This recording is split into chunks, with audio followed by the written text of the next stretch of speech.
Hey, Cuz Strickland here with Mossy Oak, and we're on turkey hunting tactics. Everybody hunts different. Everybody's got their own way they do things, but it's right before sunup. It's early.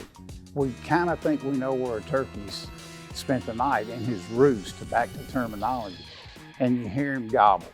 All right, here's a lot of things going on in your mind right now. First off, when it's early in the season, no matter where you're at, that foliage hadn't come out and it's not very thick yet.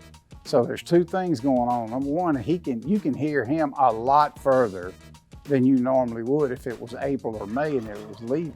Number two, he can see you a whole lot further. Imagine this, a turkey's got eyes like an eagle, and say he's up 100 feet in a tree and he's looking down. Well, you gotta stop and think, where'd I park my truck? I wonder, could he see it? If you always err on the side of staying too far away, your chances are better. This is just me. This is my opinion.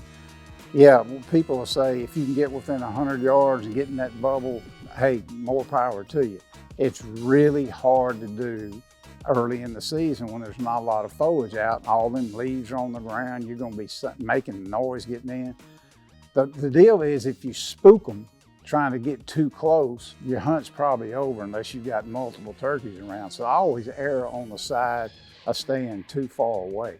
Also, I like to see if they'll sound off on their own. Now, I'll give it a few minutes, then I'm gonna blow an owl call and a crow call, whatever it is, but get him to sound off while he's still in the tree is a big deal. And if you do that 2 or 3 mornings in a row and didn't kill him, you'll kind of have an idea on which way he went out. That's where you start on morning 4, number 5. You go around to which way he exited the roost.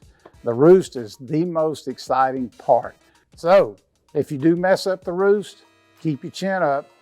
Every minute that goes by could be magic. So hey, I'm Toxic Hayes with Mossy Oak, and I would say things change over the course of a spring season, and it seems like turkeys will be here for a couple of days and then they're not. The most consistency I see is actually late season. I think when there's some hens that have established where they're gonna nest in an area, they'll tend to roost in the same place finally, instead of moving around a lot. And there'll be an old gobbler or two with them, and that'll make him roost in the same place every night. Those are the ones later in the season that are really important to kind of pattern, and also likely to be a really good turkey. But always be paying attention, kind of making mental notes. And especially if you hunt one at daylight, he does something that whips you, so to speak. If you can, I would hunt that turkey. You know you hadn't spooked anything at all. That's the one I would go back and hunt from what you learned the very next morning.